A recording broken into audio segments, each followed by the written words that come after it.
Thank you very much. So I've been waiting for this meeting for 20 years, actually. And it's not that everything's 100% understood or known, but I think we've made a lot of strides. Wish it was done a long time ago.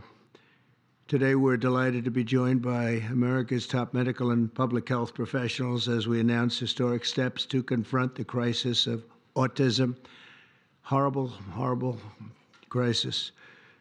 I want to thank the man who brought this issue to the forefront of American politics along with me. And we actually met in my office, is it like 20 years ago, Bobby?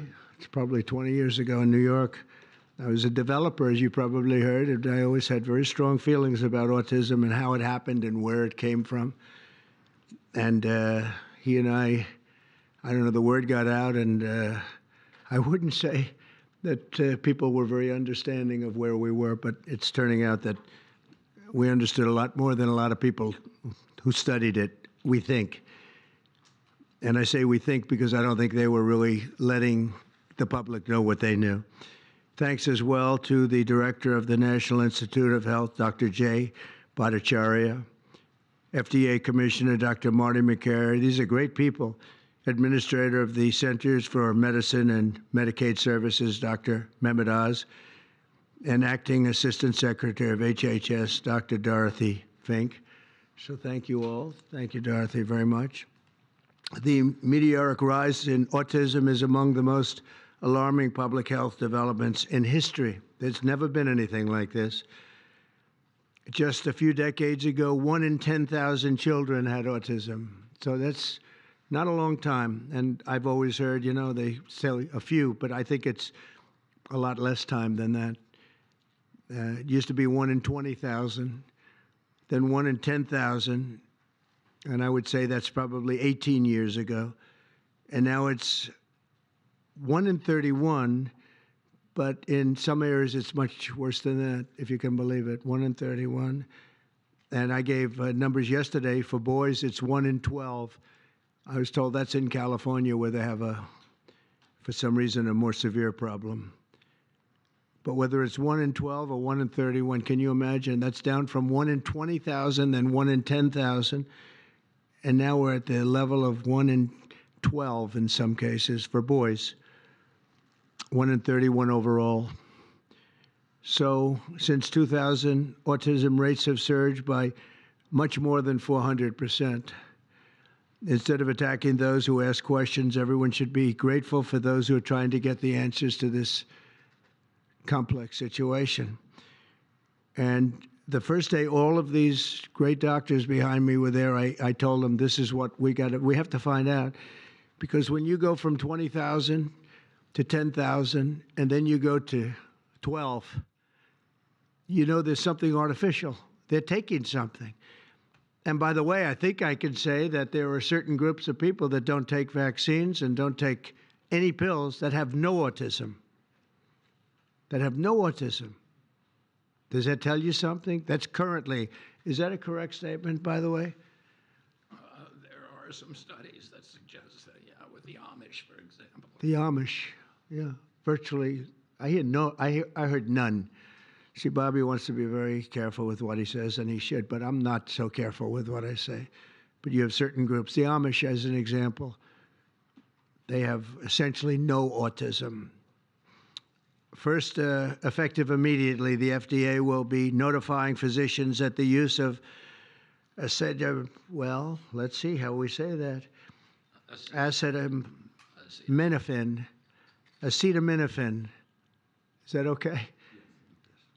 Which is basically commonly known as Tylenol, during pregnancy can be associated with a very increased risk of autism. So taking Tylenol is not good. All right, I'll say it. It's not good. For this reason, they are strongly recommending that women limit Tylenol use during pregnancy unless medically necessary. That's, for instance, in cases of extremely high fever, that you feel you can't tough it out, you can't do it. I guess there's that. It's a small number of cases, I think. But if you can't tough it out, if you can't do it, that's what you're going to have to do. You'll take a Tylenol, but it'll be very sparingly. It can be something that's very dangerous to the woman's health. In other words, a fever that's very, very dangerous, and ideally a doctor's decision, because I think you shouldn't take it. And you shouldn't take it during the entire pregnancy. They may tell you that toward the end of the pregnancy, you shouldn't take it during the entire. And you shouldn't give the child a Tylenol every time he's born and he goes and has a shot. You shouldn't give a Tylenol to that child. All pregnant women should talk to their doctors for more information about limiting the use of this medication while pregnant. So ideally, you don't take it at all. But if you can't tough it out, if there's a problem, you're going to end up doing it. The other thing that I can tell you that I'll say that they will maybe say at a little bit later date, but I think when you go for the shot, you do it over a 5-time period. Take it over 5 times or 4 times, but you take it in smaller doses and you spread it out over a period of years. And they pump so much stuff into those beautiful little babies. It's a disgrace. I don't see it. I think it's very bad. They're pumping, it looks like they're pumping into a horse. You have a little fragile child, and you get a vat of 80 different vaccines, I guess, 80 different blends, and they pump it in. So ideally, a woman won't take Tylenol. And on the vaccines, it would be good, instead of one visit where they pump the baby, load it up with stuff, you'll do it over a period of 4 times or 5 times. I've been so into this issue for so many years just because I couldn't understand how a thing like this could happen. And it's artificially induced. It's not like something that when you go from all of those, healthy babies to a point where I don't even know structurally if a country can afford it. And that's the least of the problems. To have families destroyed over this is just so terrible. I also, and we've already done this, we want no mercury in the vaccine. We want no aluminum in the vaccine. The MMR, I think, should be taken separately. This is based on what I feel, the mumps, measles, and all the 3 should be taken separately. And it seems to be that when you mix them, there could be a problem. So there's no downside in taking them separately. In fact, they think it's better, so let it be separate. The chicken pox is already separate, because when that got mixed in, I guess they made it 4 for a while, it really was bad. So they make chicken pox. Individually, they're okay. When you mix them, something maybe happens. So there's no downside in doing it. It's not like, if you do it, bad things. No, it's only good side. And it may not have that much of an impact, but it may have a big impact. So let those be taken separately. And then hepatitis B is sexually transmitted. There's no reason to give a baby that's almost just born hepatitis B. So I would say wait till the baby is 12 years old and formed and take hepatitis B. And I think if you do those things, it's going to be a whole different, it's going to be a revolution in a positive sense in the country. The FDA will be updating the label of an existing drug to reflect potential benefits in reducing some autism symptoms. This gives hope to the many parents with autistic children that it may be possible to improve their lives. That's one of the things that I'm very, very happy about. I mean, this was mostly going to be on how not to have the child affected, but we've learned some pretty good things about certain elements of genius that can be given to a baby, and the baby can get better, and in some cases maybe substantially better. Not going to be easy, but be a lot easier if it didn't happen in the first place, as these great parents fully understand, right? They fully understand. I feel so terribly for. I have so many friends with autistic children. It's a tough situation. Finally, to help reach the ultimate goal of ending the autism fever, the NIH will be announcing 13 major grant awards from the Autism Data Science Initiatives. And to be honest with you, to me, that's the least important. It's not even a money thing at this point. There's so much money, but they have to do, and they have to move quickly. When the alternative is that nothing bad can happen, let's do it now. I was just saying to Bobby and the group, let's do it now. Nothing bad can happen. It can only good happen. But with Tylenol, don't take it. Don't take it. And if you can't live, if your fever is so bad, you have to take one because there's no alternative to that. Sadly, first question, what can you take instead? It's actually, there's not an alternative to that. And as you know, other of the medicines are absolutely proven bad. I mean, they've been proven bad with the aspirins and the Advils and others, right? And they've been proven bad. So I'd like to ask Bobby to get up to the podium and say a few words, and then Dr. Bhattacharya and Dr. McCary, Dr. Oz, Dr. Fink, followed by two incredible mothers that have experienced firsthand what this country is going through, what parts of the world are going through. And I will say there are parts of the world that don't take Tylenol. I mean, there's a rumor, and I don't know if it's so or not, that Cuba, they don't have Tylenol because they don't have the money for Tylenol, and they have virtually no autism, okay? Tell me about that one. And there are other parts of the world where they don't have Tylenol, where they don't have autism. That tells you a lot. And I want to say it right now. And, you know, the way I look at it, don't take it. Don't take it. There's no downside in not taking it. So I'd like to ask Bobby to come up and say a few words. I hope I didn't ruin his day, but that's the way I feel. I've been very strong on this subject for a long time. You know, life is common sense, too.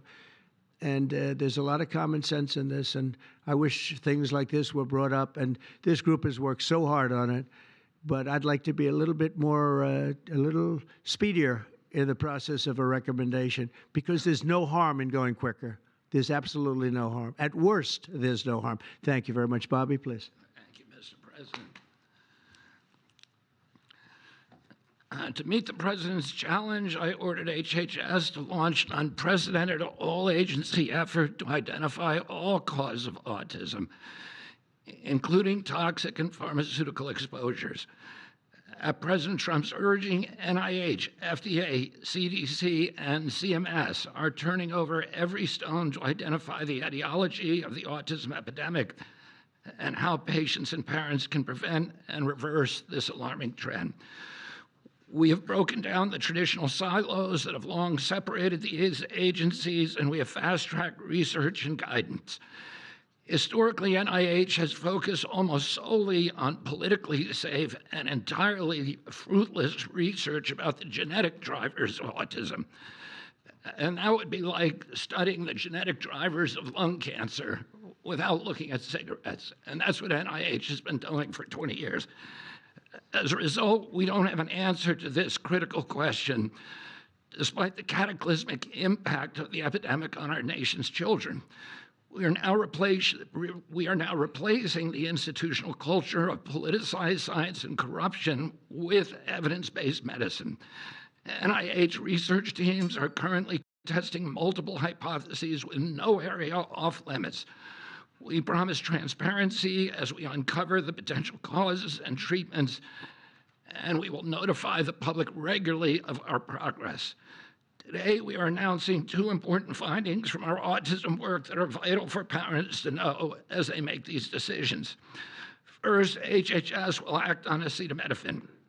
The FDA is responding to clinical and laboratory studies that suggest a potential association between acetaminophen use during pregnancy and adverse neurodevelopmental outcomes, including later diagnosis for ADHD and autism.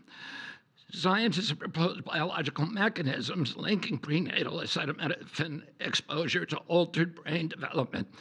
We have also evaluated the contrary studies that show no association.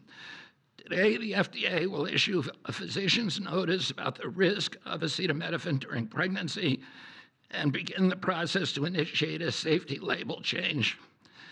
HHS will launch a nationwide public service campaign to inform families and protect public health. FDA also recognized that acetaminophen is often the only tool for fevers and pain in pregnancy, as other alternatives have well-documented adverse effects. HHS wants, therefore, to encourage clinicians to exercise their best judgment in the use of acetaminophen for fevers and pain in pregnancy by prescribing the lowest effective dose for the shortest necessary duration and only when treatment is required. Furthermore, thanks to also to the politicization of science, the safety of acetaminophen against the risk of neurodevelopmental disorders in young children has never been validated.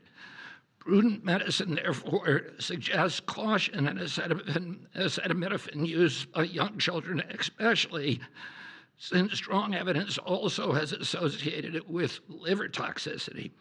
Some studies have also found the use of acetaminophen in children can potentially prolong viral illnesses. FDA will drive new research to safeguard mothers, children, and families. In addition to a possible acetaminophen connection to autism for pregnant women, infants, and toddlers, our research has revealed that folate deficiency in a child's brain can lead to autism. We have also identified an exciting therapy that may benefit large numbers of children who suffer from autism. Peer-reviewed literature has documented that up to 60% of folate-deficient children with ASD can have improved verbal communications if given leucovorin. I have instructed NIH, FDA, and CMS to help doctors treat children appropriately. Jay will help tell that story, which started with sound science, the kind that restores faith in government. This announcement also represents a historic collaboration between NIH, FDA, CDC, and CMS. We expect this to be the first of many announcements over the coming years that deliver actionable information to parents on underlying cause of autism and the potential paths for prevention and reversal.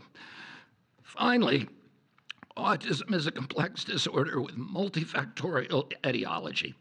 We are continuing to investigate a multiplicity of potential causes with no areas of taboo. One area that we are closely examining, as the president mentioned, is vaccines. Some 40 to 70% of mothers who have children with autism believe that their child was injured by a vaccine. President Trump believes that we should be listening to these mothers instead of gaslighting and marginalizing them like prior administrations. Some of our friends like to say that we should believe all women. Some of these same people have been silencing and demonizing these mothers for 3 decades because research on the potential link between autism and vaccines has been actively suppressed in the past. It will take time for an honest look at this topic by scientists. But I want to reassure the people in the autism community that we will be uncompromising and relentless in our search for answers. We will perform the studies that should have been performed 25 years ago. Whatever the answer is, we will tell you what we find. We are researching this issue to all 3 agencies. Jay will discuss one of our research initiatives at NIH. This model of unleashing unbiased, depoliticized, gold standard scientific research and academic freedom to deliver actionable information to prevent and reverse disease will be a model for the framework to deliver similar results for many other chronic conditions that plague Americans. Jay? Thank you, Secretary Kennedy, and thank you, President Trump. Thank you very much. I'm proud to announce today that the NIH has launched the Autism Data Science Initiative to turbocharge autism research, devoting an additional $50 million to the cause of studying autism. Nearly 250 research teams from across the country applied sent in their applications and were peer-reviewed by the NIH review panels. The NIH peer reviewers chose the 13 best projects focused on root causes and therapies, with replication and validation studies to guarantee gold standard science. The studies feature a new kind of science called exposomics, where scientists consider environmental and medical factors, nutrition, events during pregnancy, in combination with biology and genetics to answer vital questions about autism.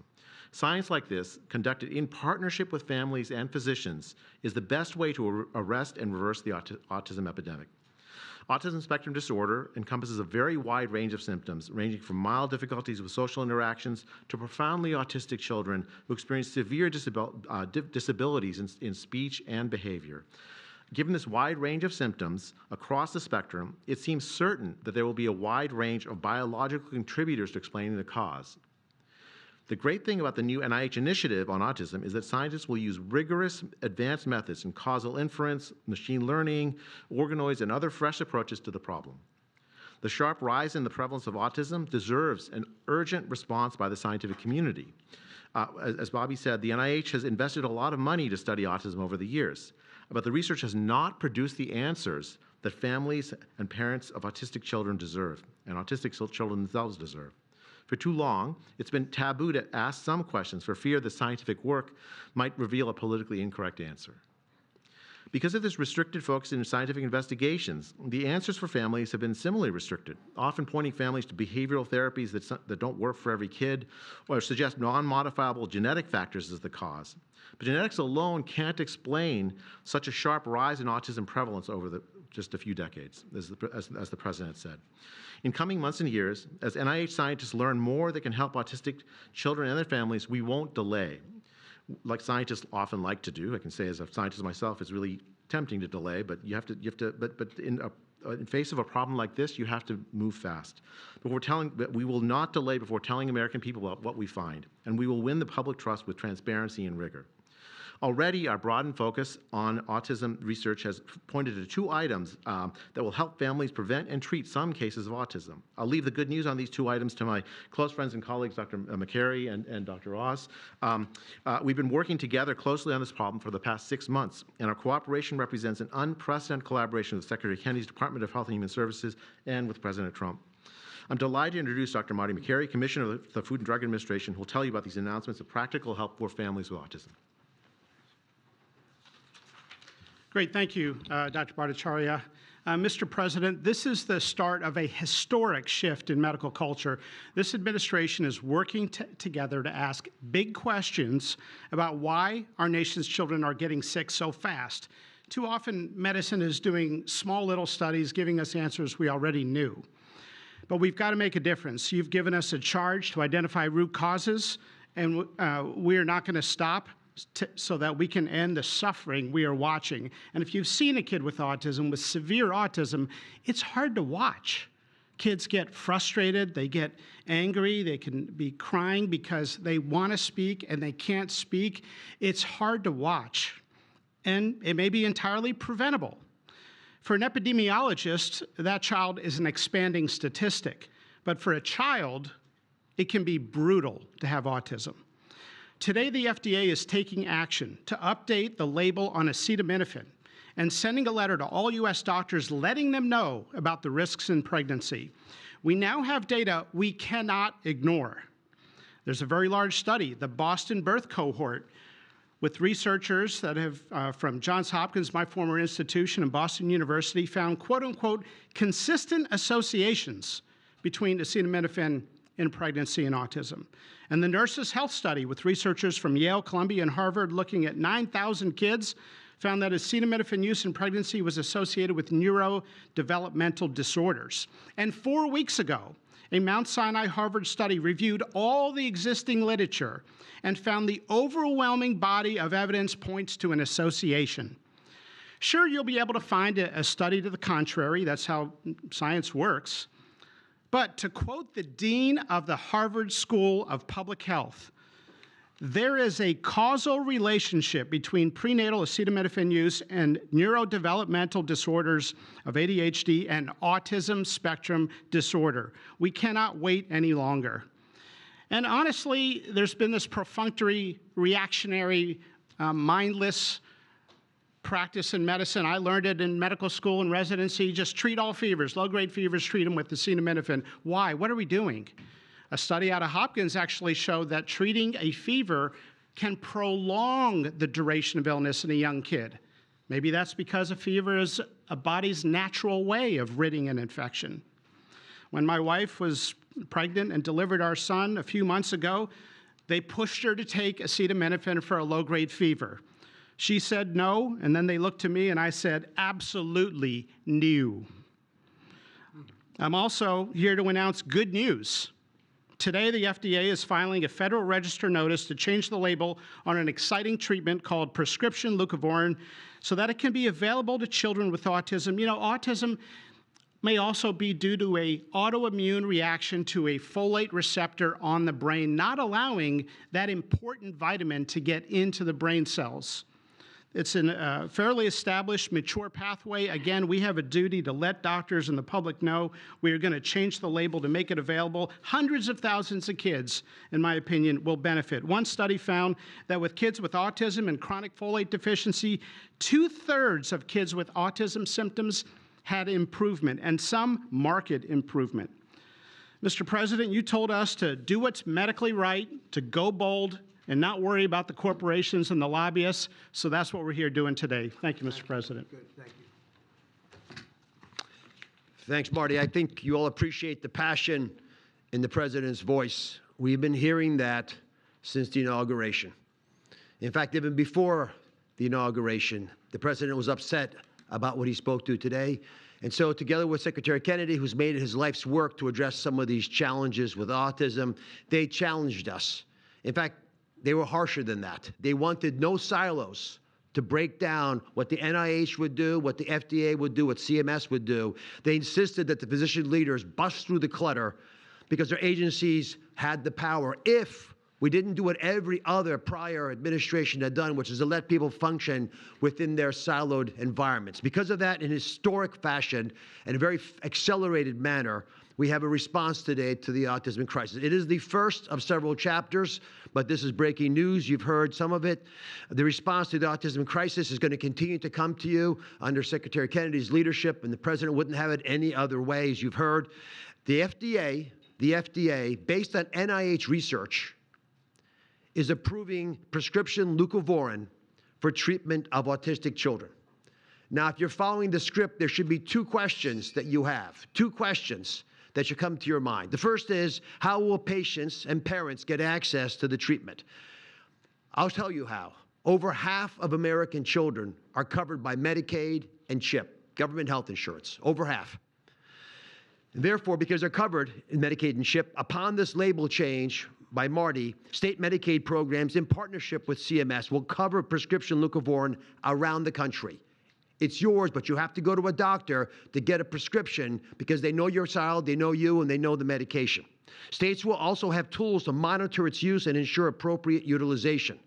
That's important for a bunch of reasons because we want the right kids getting the right prescription medications. We believe private insurance companies will rapidly follow our lead if they have not already done so.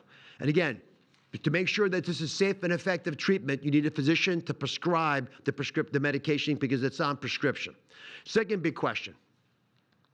How are we going to collect clinical data to answer the big questions that the President's asking and the Secretary insists that we offer? CMS is also issuing guidance to convene states and existing research networks to support NIH and FDA in their research efforts of prescription leucovorin, while also maintaining the privacy of all patients, all health information of our beneficiaries. Collecting real-world data, which is what many of you have been asking us to do in the community, is fast. It is life-saving, and we'll get answers based on what happens over the next few months with this approach. The aggressive approach, and it is aggressive, demanded by the President and by the Secretary, have already identified risk factors and opened the door for the first FDA-recognized treatment pathway for autism. It is the first of its kind, and it wouldn't have happened without the leadership of the President and the Secretary. The five-fold increased prevalence of autism over the past 25 years demands a rapid response. The average clinician, researcher, we spoke to many, thought it would take 5 years to get this data. Parents are unwilling to wait 5 years. The President is unwilling to wait 5 years for these results. So the President and the Secretary are acting today with this tri-agency move. The administration's bold actions investing in groundbreaking research follow the science. They restore trust, which has been lacking, and they will change the trajectory for millions of American families. Mr. President, God bless you for being brave.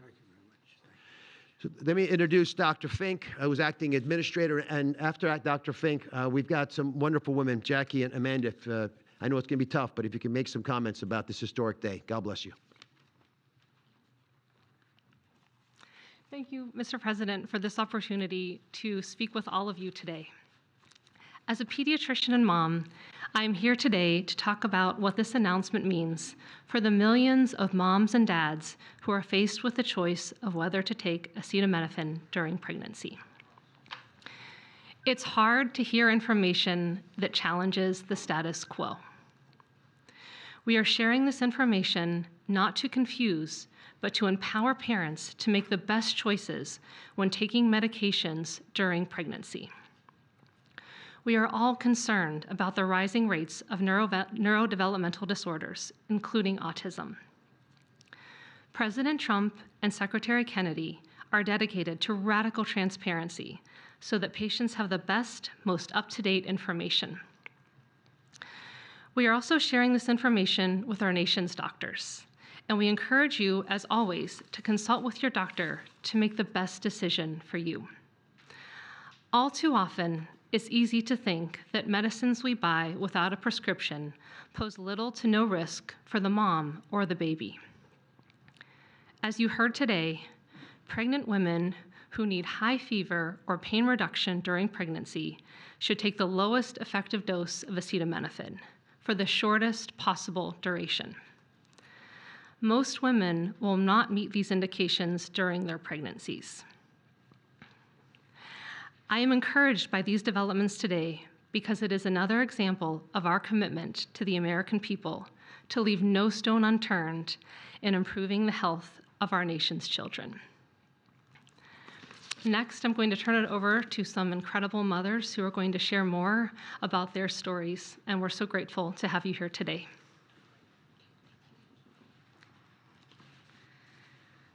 Thank you. Thank you, Mr. President and team, for all your work.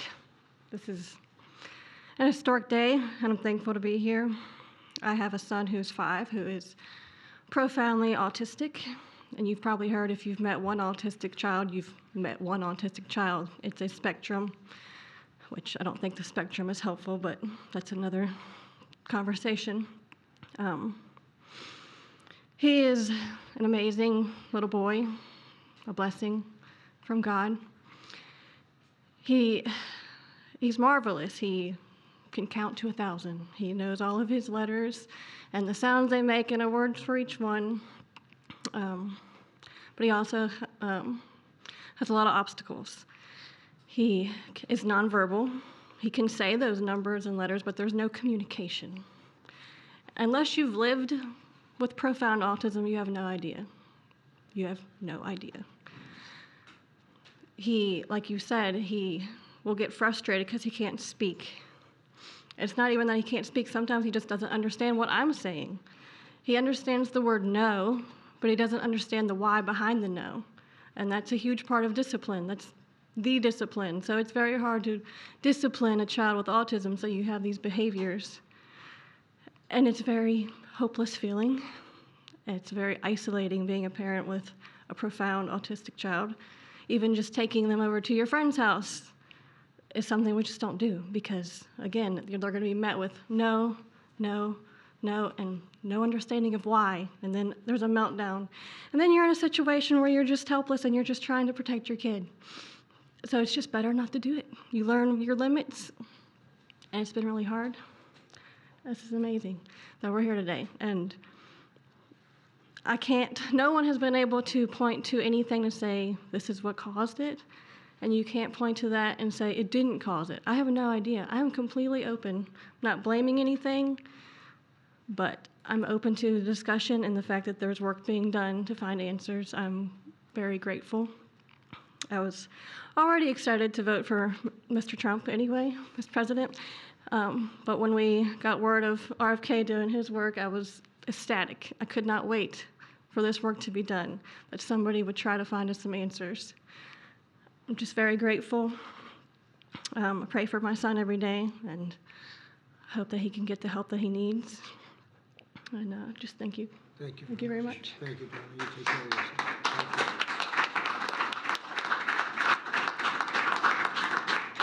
Hi, my name's Jackie. I'm also extremely grateful for the opportunity to be here and share my son's story. My son is Eddie. He's 11. He's on the opposite end of the spectrum from what Amanda just explained. He's considered high functioning. He was not always high functioning. He was nonverbal till the age 4. We've had quite a hard time to get to the place where we are today. I am just so grateful to President Trump and the entire administration for finally listening to moms who have been crying out for help, for answers for years. I've met so many other moms with children on the spectrum in the 9 years since my son's diagnosis, and they all have very similar stories, and they've all just wanted somebody to listen, to not ridicule them or look at them like they were the crazy people. It's hard when you don't have doctors that take the time to really listen and find out when the change happened and what change happened. And it's just, I've been praying for this day for 9 years, and I'm so thankful to God for bringing the administration into our lives. And I'm speechless. This day is a day I never thought would happen. I thought that we would never have an administration that was courageous enough to look into things that no prior administration had. So I'm just here to express my gratitude, and I am looking forward to what comes from this, and hopefully we just get more answers. So thank you. Thank you very much. So I just want to say acetaminophen is basically Tylenol, essentially, because I noticed that term is used throughout this conference. So it's essentially Tylenol. And I just recommend strongly that you don't use Tylenol unless it's absolutely necessary. I understand it's maybe 10% of the women that are pregnant are, would perhaps be forced to use it. And that would mean you just can't tough it out. No matter what you do, you can't tough it out. So that's up to you and your doctor. But there's a very strong recommendation, maybe stronger from me than from the group, because they're waiting for certain studies. I just want to say, I want to say it like it is. Don't take Tylenol. Don't take it. If you just can't, it's just fight like hell not to take it. There may be a point where you have to, and that you have to work out with yourself. So don't take Tylenol. Other things that we recommend, or certainly I do anyway, is, and it's so important to me to see the doctor 4 times or 5 times for a vaccine. Don't let them pump your baby up with the largest pile of stuff you've ever seen in your life going into the delicate little body of a baby. Even if it's 2 years, 3 years, 4 years, you just break it up into, I would say 5, but let's say 4 visits to the doctor instead of 1. And certain things I think you should do. We've already taken out and are in the process of taking out mercury and aluminum now. You know what mercury is. You know what aluminum is. Who the hell wants that pumped into a body? And there were rumors about both of them for a long time. But we're having them taken out. We're having them taken out of the vaccines.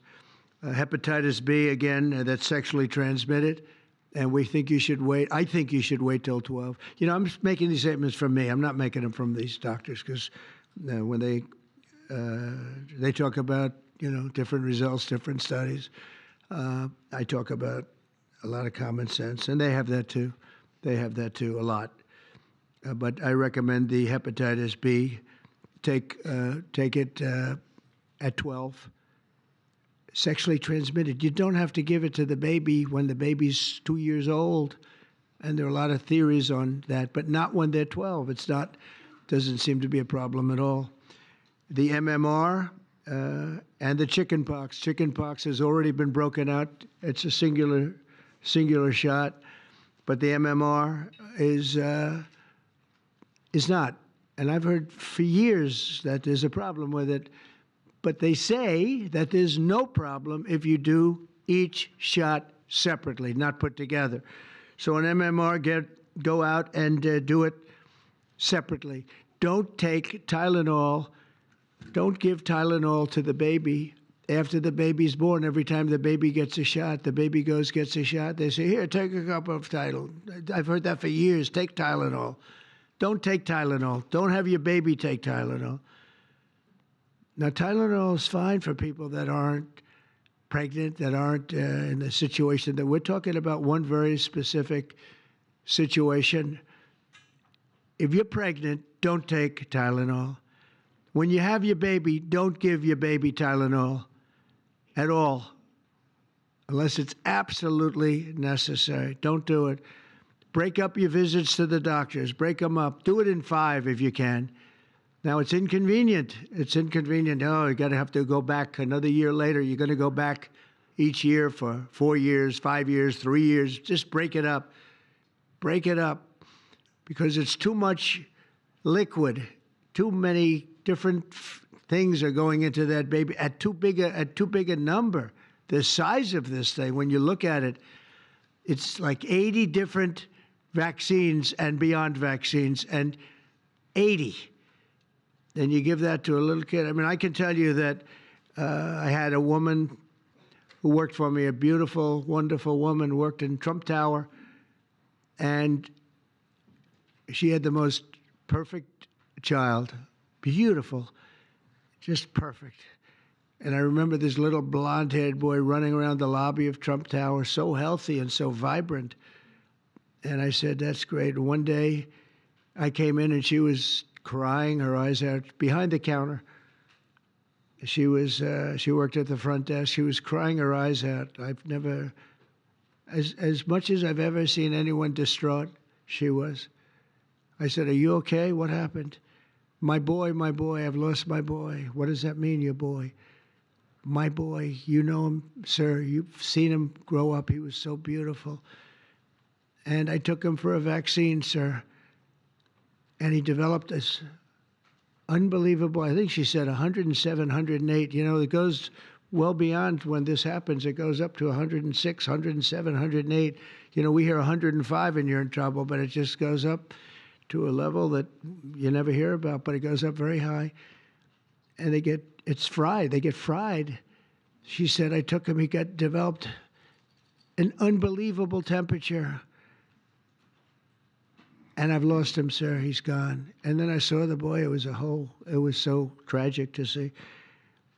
That was the following day. That was the following day after the vaccine. And I've seen it 2 other times, and I think 3 other times, but 2 other times, where they go to the doctor and they get the vaccine, they get the shot. The kid is, badly hurt. Let's be nice, badly hurt. And just do it. Break it up into 5, break it up into 4, break it up into 3 if you have to, but go to the doctor 4 times instead of once, or 5 times instead of once. And for some reason, they insist that you put it all into the body, and maybe that's the drug companies that make more money that way. Maybe it's the doctors because they don't want to be, doing this so much. Maybe it's the doctors. They get maybe more money. Who the hell knows what it is? Don't do it. Get them broken into 4 or 5 visits. Do it 4 or 5. That means you have 20%, 25% what you're putting into the baby's body. It can only help. It can only help. And the other things I told you about, just the word tough it out. It's easy for me to say tough it out, but sometimes in life, with a lot of other things, you have to tough it out also. Don't take Tylenol. Don't give Tylenol to the baby. When the baby's born, they throw it at you. Here, give them a couple of Tylenol. They give them a shot. They give them a vaccine. And every time they give them a vaccine, they're throwing Tylenol. And some of these babies, they're long born, and all of a sudden they're gone. And it doesn't hurt not to do it. It doesn't hurt. There's no downside. There's no downside at all. And break up MMR. Break it up. It's practically a known fact that if you break it up, you're not going to have a problem. But for years, we've been hearing how bad MMR is as a combination. And I'm very happy that you broke out chickenpox because that was really a problem. And there are other things. It's interesting because there are other things, we were talking about it, other different drugs, pills that you take that we know are so bad and they don't take them anymore. But for some reason, with this, they keep taking it. Don't take Tylenol. There's no downside. Don't take it. You'll be uncomfortable. It won't be as easy, maybe, but don't take it. If you're pregnant, don't take Tylenol. And don't give it to the baby after the baby is born. And you know, we have more than 3 years left. And I told Bobby and the doctors behind me, and they are so committed to this, I told them that this is the number one thing I want to do from you. And you know, we have something else called Favored Nations, where I'm going to be reducing drug prices by 1,000%, by 900, 600, 500, 1,200. We're going to be reducing drug prices at levels never seen. It's called Favored Nations. We're going to be paying what right now, we're like the garbage can for the rest of the world, and we have been for forever. We pay much higher for drugs than the rest of the world. We subsidize the rest of the world. We're not doing that anymore. And that's a big thing. That's a big thing. That's bigger than anything. I told the story the other night that I was so proud in my first term that for the final year, drug prices went down 0.25%. And I was so proud. I said, why? I'm the first one to do it. I think it was 28 years, they said, where drug prices went down from the beginning of the term to the end. And I was so proud. I called a news conference. I said, you know, drug prices have gone down. First time it's happened in 28 years. You know what it was? 0.25%. I was so proud. Now we're going to have them go down from $100 a pill to $9 a pill, from $1,300 for a shot of like an Ozempic or the fat, I call it the fat pill or the fat drug. Sometimes it works, I guess, for people. The ones I've seen, it hasn't worked so well. I got a lot of friends, they're fat. They said, yeah, I lost some weight. I said, you don't look it to me. But they paid $1,300, $1,200, and they go to London and they pay $88. And they call me, they go, what's this all about? We're subsidizing the rest of the world stupidly because we have a lot of stupid people in this country running things. And how big is that? But to me, that's nothing compared to autism. I see that gorgeous boy. I have a big present for him in the back. You know, you bring him back. We're going to bring him into the Oval Office. I have the best present he's ever going to get, okay? A big one. I saved it for you, okay? Because I heard you were coming. Look how beautiful he is. So that's it. There's nothing much to say. Don't take Tylenol if you're pregnant, and don't give Tylenol to your child when he's born or she's born. Don't give it. Just don't give it. And we're going to have, I think, really, if you do all the things that I say, break it up. Just break it up. Break up the shots with the doctor. MMRs, as I told you, separate, separate, separate. Chickenpox already separate. You do these things. I'm telling you, I want to, when I leave office, I don't want to have, it's going to be the kind of number that we're hearing where it's 1 in 32 or 1 in 10, because I've heard 1 in 10 also. And in California, it's really bad. I want it to be, let's get it back to maybe 1 in 10,000 or 1 in 20,000 or maybe none in 20,000. And the only way you're going to do that, because this is artificially induced. This is induced by something. You don't go from 1 in 20,000 to 1 in 10,000, then to 1 in 10. That means you're taking something and something's wrong. And I feel very certain, and I know I'll be criticized. Someday they'll look back and they'll say, well, it wasn't, but I think it will. I think we're going to have a tremendous, this is the most important thing. There's nothing more important than me. We cured inflation that Biden gave us. He gave us so much inflation, the biggest ever in history. We got inflation done. We brought prices down. We gave you the largest tax cuts, all that stuff. It doesn't mean a thing compared to what we're doing today. This means everything. So we're going to save a lot of children from a tough life, really tough life. We're going to save a lot of parents from a tough life. Okay, how about a few questions? Let's just make it on this subject. This is so beyond as a subject that I'd rather not talk about, some nonsense on the economy. And I will say this, the economy is unbelievable. The stock market just hit another record high and all that stuff. This means more to me. Yeah, please. Mr. President, I have one on your announcement, one on vaccines that's also related. Yes. Why do you think we haven't heard more previously about the tie to autism in acetaminophen? Nobody knows. I don't know. Not only that, when you say it, you get attacked. I was saying something similar, not as strongly, because now facts are on our side. But I was saying it with Bobby 20 years ago, and I was attacked. I said, whoa, what was that all about? I had no idea. You get attacked. I don't know. The medical community, the drug companies, doctors, I don't know what it is. All I want to do, I don't care. I don't care about being attacked. It doesn't matter to me. I believe that the numbers at the end of our term or shortly thereafter could be really phenomenal. I want it to go up just like it came down to this horrible level. 1 in 10, 1 in 12. I was told 1 in 10. I was told 1 in 12. Today I heard 1 in 31 if you add the girls and the boys together. It's crazy. And it was 1 in 10,000 and 1 in 20,000. It's not even sustainable for a country. You want to know the truth. And there are other places that don't have it. And they have things in common. And that's called medical research. Yeah, please. Mr. President, I'm curious as you look at the trend lines, Yeah. how much of this is the causation of acetaminophen and how much is sort of better diagnosis, doctors, researchers having a better understanding of what is on the autism spectrum? Do you want to do that? Sure, go ahead, Rob. That's one of the canards that has been promoted by the industry for many years, that it's changed diagnostic criteria, better recognition. But there's been study after study done of that completely debunks that. One of them by the Mind Institute at UC Davis, University of California. But also it's just common sense, because you're only seeing this in people who are under 50 years of age. If it were better recognition or diagnosis, you'd see it in 70-year-old men. I've never seen this happening in people my age. I've never seen a case of full-blown autism, and that means profound autism. I want to be very careful. Head banging, stimming, toe walking, nonverbal, non-toilet trained. I've never in my life seen a 70-year-old man who looks like that.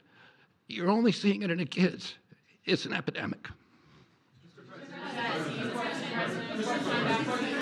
Thank you, Mr. President. I was hoping that you could clear up confusion for moms and dads across America, many of whom voted for you. There's a statement that was put out by the American College of Obstetricians and Gynecologists, and in their statement, they write, acetaminophen remains a safe, trusted option for pain relief during pregnancy, and that's at odds with what you said and with what many of the experts say. How do you clear up this confusion? That's the establishment. They're funded by lots of different groups. And you know what? Maybe they're right. I don't think they are, because I don't think the facts bear it out at all. They're fighting for something that, in my opinion, they shouldn't be fighting for. But here's the thing. There's no downside to doing, other than a mother will have to, as I say, tough it out a little bit. There's no downside to doing this. It's not like, oh, if you do this, you're going to die. There's no downside. There's no downside to going over a 4-year or a 5-year period or a 3-year period, or even if you space them out for 6 months, you space it out. There's no downside. And that's why I will say the gentleman behind me, they have very strong views, and they feel that we're right, but they'll have more research done over the next 2 months. I said, well, 2 months is a long time. A lot of people could be saved, and there's no downside to doing it. Everything I said, there's no downside to doing it. It can only be good. And I think you're going to see very good results. That's establishment stuff, and we've been reading that about a lot of things for years. And you know what's happened? We've gone from 1 in 20,000 to 1 in 10,000 to 1 in 32 to 1 in 10. Think of it. 1 in 10 or 12 or 1 in 31. Think of it. 1 in 31 people, young kids, get autism? What is it, Jeff? My question is about leucovorin. You mentioned that as part of your plan. That is also a chemotherapy treatment. Have you been in touch with the drug companies to Why don't increase I have the production doctor about answer that? that? And I'm going to throw in my follow-up at the same time. Dr. Oz mentioned that this will be available with CHIP, children who are on CHIP. But the big beautiful bill reduced funding for CHIP and Medicaid by $1 trillion over the next 10 years. Are you concerned that that will impact your ability to get this drug out? I'll explain it to you in a second, but please go ahead. Thank you. Thank you. Leucovorin is not a chemotherapy, but it is a vitamin given with chemotherapy sometimes. And the idea here is that the folic acid receptor in the brain is blocked by some antibody response. It might be 20, 40, 50% of kids with autism. And leucovorin will bypass that blocked receptor. And that's why so many doctors are probably seeing so much clinical improvement on kids with leucovorin. Production. Yeah, we've been in touch with the companies, and they are prepared to ramp up production, and we actually talked to them about a month ago. And on your second part of your nasty question, the number is that the great big beautiful bill, which is the greatest, I think one of the best things ever passed in the history, with the tax cuts and regulation cuts and all of the things it does, no tax on tips, no tax on Social Security, no tax on overtime, all of it does. It also gives $200 million, as just explained by Dr. Oz, and I'd like you to explain that to exactly what you're saying. The Big Beautiful Bill actually increases Medicaid spending projected over the next 10 years by $200 billion. There's also a $50 billion Rural Health Transformation Fund, which will allow a lot of these programs to get in the rural parts of the country that the President and Congress are handing to governors to start distributing. Those grants have already gone out. The money will be allocated by the end of this calendar year. And I want to point out that the ability of NIH to do research that feeds and hands the ball to the FDA, which then can change labeling to allow Medicaid programs in states to fund this program, will ensure that the things that President Trump and Secretary Kennedy desire are financially affordable for the families around America. You mentioned CHIP, sir. That's why I asked that question. You mentioned that CHIP would fund this for children. Well, most of the kids are on Medicaid, probably 43% on Medicaid, another 8-10% on CHIP, and all the programs in general are being evaluated. Most of what the One Big Beautiful Bill was seeking to do was to remove fraud, waste, and abuse. But the programs themselves should stay financially intact for the people for whom they were designed, and in this case, for children. And the only thing we cut, so that's $200 billion positive. The only thing we cut was for fraud, waste, and abuse, of which there was a lot in this country, and nobody minds that. Yeah, please. Mr. President, you said that there is no reason to give newborn babies hepatitis B vaccines. But hepatitis B can be contracted not just through sexually transmitted diseases. It can come from needles to open wounds. So when you say you feel, is that appropriate to be telling? I think it's public? absolutely appropriate. I think they should wait till they're 12 years old. Yes, please. Mr. President, thank you all for being here. You've been talking about reducing autism by spacing out vaccines. Would you like other combined vaccines babies receive to be spaced out like MMRV? What is this again? You've been talking. Speak up, please. Sir. You've been talking about reducing autism by spacing out vaccines. Right. Correct. Would you like the other combined vaccines babies receive to be spaced out like MMRV? I would say yes, but that just is, for me, it's a lot of common sense involved in this. It's a process, but we're looking, but it should at least be given separately. Now, it's possible that you can reduce them and I'd give them in small doses, but it's possible maybe in that particular case, the MMR wouldn't work in small doses, but you can certainly give them as separate shots. It's been proven to be very safe when you give them in separate shots instead of mixing. So I don't think there's any reason to do that. Do you agree with it? I'm not a doctor, but I'm giving my opinion. I don't think there's any reason to do that. So it's been proven to be safe when you break them up. But MMR by itself, I've heard bad things about it for many years. Yes, please. Mr. President, is the spectrum too broad, in your opinion? For research purposes, you are dealing with a population of children who might have social boundary difficulties, and then you have children who are, going to grow up to be adults with diapers. I mean, what do you think? We don't know how broad the spectrum is. We don't know exactly where it starts and where it ends, but we do know what we're going through. We're going through some very serious trouble, and we know autism. I mean, it could be bigger, it could be small, a little bit smaller, but the number is unacceptable. And the number, the way it's come down, because the spectrums remain the same, the number, the way it's come down is just unacceptable, meaning come down to that level of 1 in 10, 1 in 12, 1 in 31. Mr. President, medical professionals. Go ahead in the back. President, this question is more directed towards Secretary Kennedy. It was talked about that we're just kind of finding out about the fact that babies are affected this way. Is there a concern that information is being suppressed right now within HHS, and could an investigation perhaps be launched seeing any more Well, I think information? information has been really not given out very freely over the years, absolutely. And I think that's by drug companies and maybe doctors, but I certainly think that over the years. I think this is a different group. We have a lot of information. And that information, I mean, it's the information that we have that we're making these statements. And I'm making them out front, and I'm making them loud, and I'm making them strongly not to take Tylenol, not to take it. Just don't take it unless it's absolutely necessary, and there's not too many cases where that will be the case. And again, what's the worst? The worst is nothing can happen. It's very positive. That's a positive thing. But I don't believe I don't actually believe that's possible. I think the results are going to be amazing. I want to see amazing results by the time I leave this beautiful building. And I will consider this Subset that does not. And we know they have very low rates of chronic disease all across the board. Please. Thank you, Mr. President. Should the establishment media show at least some openness to, trying to figure out what the causes of autism are? I wish they would, yeah. And why are they so closed-minded? Well, look, it's not only the media, in all fairness, it's some people. When you talk about vaccines, they go crazy. And, I'm a big supporter of vaccines. I got a certain vaccine approved in 9 months that would have taken from 5 to 12 years. I'm very proud of it. A lot of people think it was one of the greatest things I've done, and some people think, mostly Republicans, actually. I'll tell you, the Democrats think it was, they think Operation Warp Speed was one of the greatest things any president has done, any president. It's, we're very proud of what happened. We got hit with something that came from a place that shouldn't have happened, but it did happen. Those things take place, and you're very unpleasantly surprised. But no, I'm a big believer in vaccines, the polio vaccine, big believer in vaccines. I know Bobby and you guys have it out a little bit, but he's a believer in vaccines too.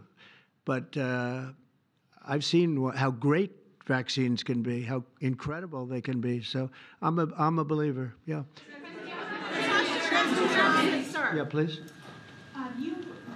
Your comments made about MMR and hepatitis B, and you said those were your suggestions, but have you spoken with Secretary Kennedy about actually making those changes? I have, yeah, I have. I've spoken to all the doctors about it, and doctors that are not here right now. I've spoken to many doctors about everything we're talking about. And, the Tylenol has started to be spoken of over the last period of time, but we've been doing the research. A lot of what they've been speaking about comes from right here, by research done by these people. And I just say it again, don't take Tylenol. Don't take it. And don't give it to your child after your child is born. And do all those other things, little things, just spread out your visits, et cetera, on the vaccine. And I want to thank everybody. This is a very important day. Thank you very much.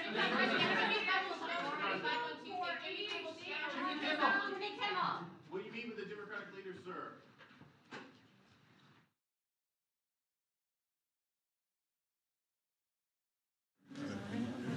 He's not going to answer my